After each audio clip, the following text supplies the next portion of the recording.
How to read, کیسے پڑھا جائے؟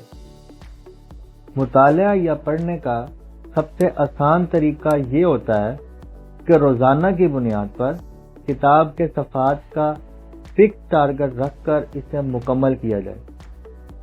مطالعہ میں بنیادی 3 چیزیں ہوتی ہیں۔ نمبر 1 مطالعہ، نمبر 2 لغت، نمبر 3 باضابطہ نوٹ۔ یہ تینوں چیزیں مطالعے کا حصہ ہوتی ہیں۔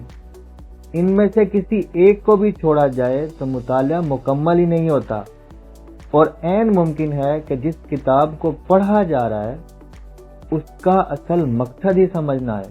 یاد رکھیں، اگر روزانہ کا صرف ایک صفحہ پڑھا جائے تو سال میں ایوریج سائز 300 صفحات کی کتاب مکمل ہو سکتی ہے۔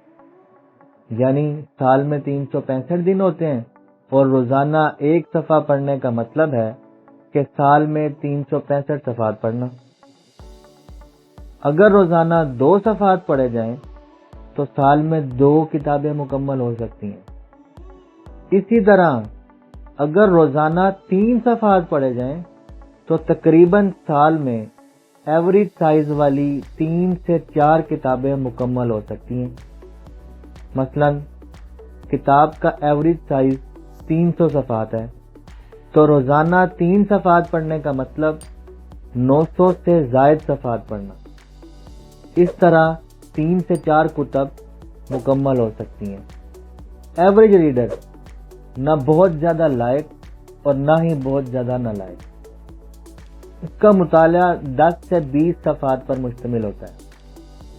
اگر ایوریج ریڈر روزانہ 10 صفحات پڑھے تو اس کا مطلب 1 ماہ یعنی 30 دن میں 300 صفحات پڑھنا۔ کیونکہ ایوریج بک سائز 300 صفحات ہے، اس لیے 1 ماہ میں 1 کتاب مکمل ہوگی۔ اسی حساب سے 1 سال یعنی 12 ماہ میں 12 کتب مکمل ہوگی۔ اسی طرح اگر ایوریج ریڈر روزانہ 20 صفحات پڑھے تو اس کا مطلب سال میں 24 کتب مکمل ہو سکتی ہیں۔ اس لیے مناسب اور بہتر یہ ہوتا ہے کہ کم از کم 15 صفحات مطالعے کے لیے فکس رکھے جائیں۔ روزانہ 15 صفحات پڑھنے کا مطلب 1 ماہ یعنی 30 دن میں 450 صفحات یعنی 1.5 کتابیں پڑھنا، یعنی سال میں 18 کتب مکمل کی جا سکتی ہیں۔ اسی حساب سے اگر سال کی 18 کتب ہوں تو 3 سال میں 50 سے زائد کتب کا مطالعہ ایک ایوریج ریڈر بآسانی سے مکمل کر لیتے ہیں۔ مطالعے کے آغاز میں رفتار کا مسئلہ درپیش ہوتا ہے۔ اگر کوئی مطالعے کا زیادہ ذوق یا تجربہ نہیں رکھتا تو وہ بہت زیادہ نیند اور اکتاہٹ کے مسائل سے بھی دوچار ہوگا۔ لیکن اگر 10 سے 15 دن مسلسل کوشش کی جائے تو مطالعہ کی بہت بہتر عادت قائم ہوگی۔ اس کے لیے ضروری ہے کہ جب انسان اچھی نیند کر کے اٹھے تو سب سے پہلے مطالعہ کرے۔ مطالعے کا دوسرا اہم عنصر لغت دیکھنا ہے۔ اگر اردو کی کتاب کا مطالعہ کرنا ہے تو اردو سے اردو کی اچھی لغت دیکھنی چاہیے۔ اگر انگریزی کا مطالعہ کرنا ہے تو بہتر ہے کہ 2 لغتیں دیکھنی چاہیے، ایک انگریزی سے انگریزی اور دوسری انگریزی سے اردو۔ کوئی ایک بھی ایسا لفظ جس کا معنی اور برمحل استعمال معلوم نہیں ہے تو لازم ہے کہ مطالعہ کو روک کر دونوں لغتوں سے اس کا برمحل استعمال اور معنی دیکھیں۔ یہ دیکھنے اور سمجھنے کے بعد مطالعے کو دوبارہ شروع کریں۔ پھر جہاں کوئی ایسا لفظ ملے جس سے شناسائی نہیں ہے تو پھر یہی عمل کریں، یعنی لغتوں سے اس لفظ کا برمحل استعمال اور معنی دیکھیں۔ ایک لغت بھی کافی رہتی ہے، لیکن اگر 2 لغتیں دیکھی جائیں تو وہ لفظ کبھی بھی حافظہ سے زائل نہیں ہوتا اور یادداشت میں محفوظ رہ جاتا ہے۔ مطالعے کا تیسرا اہم عنصر باضابطہ نوٹس بنانا ہے۔ اس کے بغیر مطالعہ مکمل ہی نہیں ہوتا۔ اس کا سب سے بڑا فائدہ یہ ہوتا ہے کہ اگر بعد میں کسی بھی وقت نوٹس کو دیکھا جائے تو پوری کتاب یاد آ جاتی ہے۔ باضابطہ نوٹس بنانے کا طریقہ کار یہ ہوتا ہے کہ مطالعہ کتاب کے آغاز سے ہی نوٹس بنانے کا بھی آغاز کریں۔ سب سے پہلے تاریخ لکھیں کہ جس تاریخ کو مطالعہ کتاب کا آغاز کیا، کتاب اور مصنف کا پورا نام لکھیں، پبلشر اور جس سال پہلی بار وہ کتاب شائع ہوئی اس سال کا نام لکھیں۔ اسی طرح جس ایڈیشن کا مطالعہ کر رہے ہیں اس کے شائع ہونے کا بھی سال لکھیں۔ اس سے ایک مکمل حوالہ بن جاتا ہے جو مستقبل میں ریفرنس کے طور پر استعمال ہو سکتا ہے۔ باضابطہ نوٹس بنانے اور لغت دیکھنے کا بھی آپس میں بہت گہرا تعلق ہے۔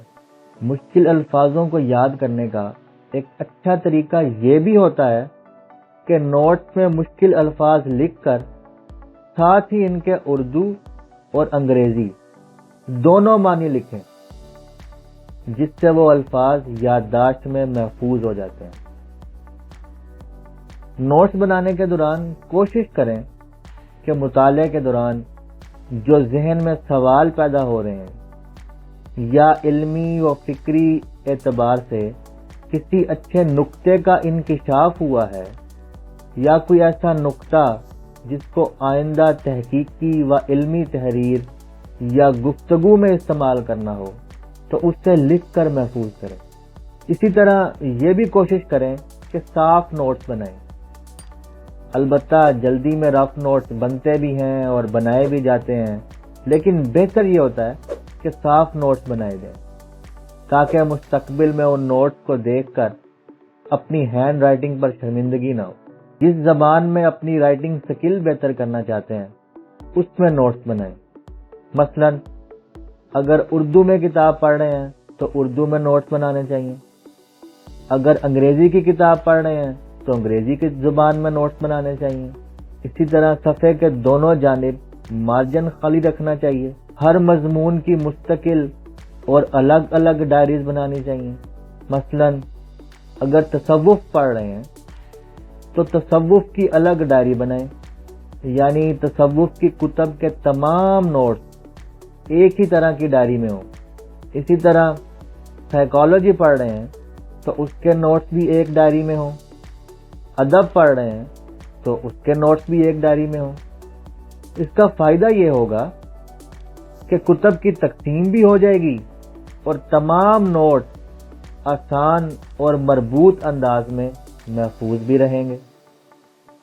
یاد رکھیں، اگر پہلی دفعہ مطالعہ شروع کرنا ہے تو مطالعہ میں بہت زیادہ وقت بھی لگ سکتا ہے، یعنی ایک صفحے کے مطالعے پر 5 منٹ لگ سکتے ہیں، لیکن جیسے جیسے انسان مطالعے کا عادی ہو جاتا ہے، لفظوں کی سمجھ آنا شروع ہو جاتی ہے تو رفتار بڑھنا اور وقت کم ہونا شروع ہو جاتا ہے۔ مثلا ایک صفحے پر 5 سے 4 منٹ اور پھر 4 سے 3 منٹ لگیں گے۔ اسی طرح جب 6 سے 8 ماہ کی مسلسل مشق ہو جاتی ہے تو 1 سے 1.5 منٹ میں بھی صفحہ مکمل ہو جاتا ہے۔ لیکن نئے ریڈر کے لیے ضروری ہے کہ وہ اپنا پورا وقت دے، یعنی پوری طرح بات کو سمجھ کر پڑھے۔ اگر جلد بازی کرے گا تو وہ مطالعہ تو کر لے گا لیکن علم حاصل نہیں کر پائے گا۔ تو مطالعہ سے علم حاصل کرنے کا بہتر طریقہ یہ ہے کہ انسان اپنا ذہن بنا کر پڑھے کہ میں نے آرام سے پڑھنا ہے اور اس میں وقت بھی لگ سکتا ہے، کیونکہ مطالعے کے ساتھ نوٹس بنانا اور لغت کو بھی دیکھنا ہوتا ہے۔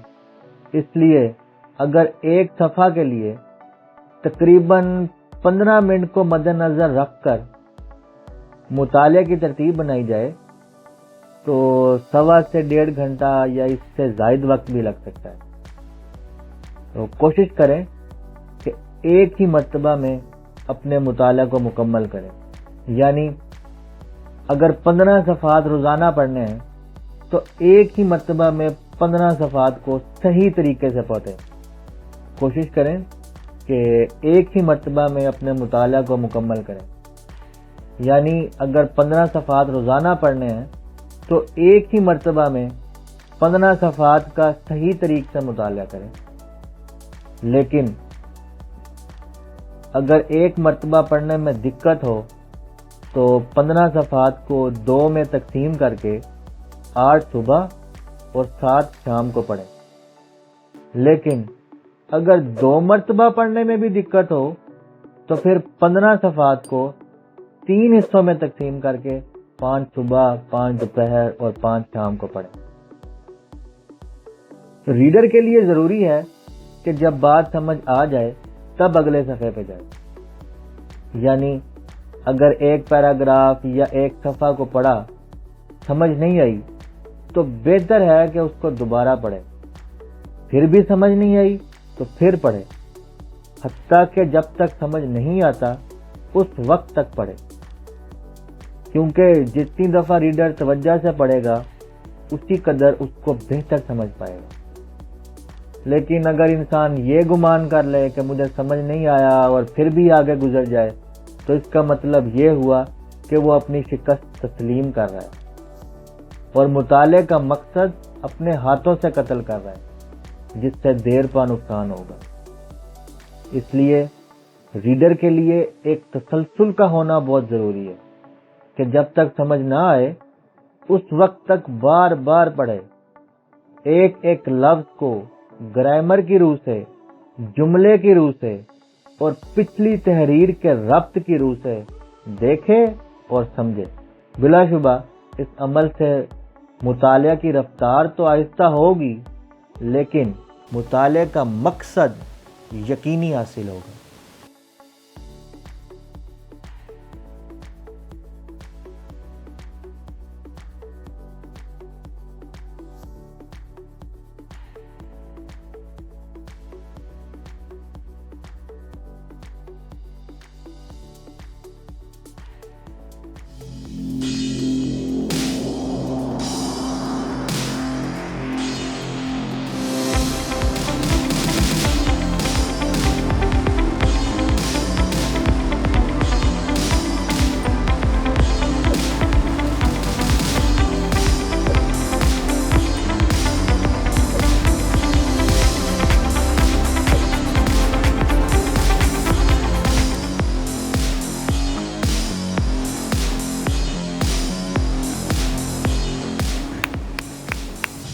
کتاب صرف عقل مندوں کی دولت۔